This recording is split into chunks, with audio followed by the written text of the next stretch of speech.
Hi guys, subscribe to my YouTube channel and follow me on Instagram to get updated about the cars and bikes. So guys, finally here is the crash test of the Mahindra Xuv300. And guess what? It's a third Indian car to score 5 stars in GlobalNcap test. और ये car अपने segment की दूसरी car है जिसने 5 star score किए हैं। पहली थी Tata Nexon and now Mahindra XUV300।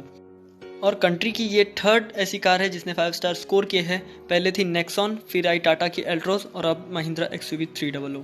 So it's a very proud moment for all of us that our Indian car manufacturers are producing good cars with a good build quality and every time scoring the 5 stars. And in this segment, the Vitara Brezza and the Ford EcoSport have scored the 4 stars, which is decent, but not as great as the Mahindra XUV300 and the Tata Nexon. और इस car के launch के 1 साल बाद इसका crash test हुआ है। सो congratulations जिन लोगों ने अभी तक बाय कर ली है कार और जो बाय करने का सोच रहे हैं। So without any doubt you can buy now Mahindra XUV300। और आजकल के दौर में सेफ्टी एक बड़ा एस्पेक्ट माना जाता है। लोग आजकल माइलेज नहीं देखते हैं, पहले सेफ्टी देखते हैं। सो इट्स गुड टू सी कि हमारे इंडियन मैन्युफैक्चरर्स सेफ्टी पर ज़्यादा फोकस कर रहे हैं, ना कि माइलेज पर और अदर थिंग्स पे।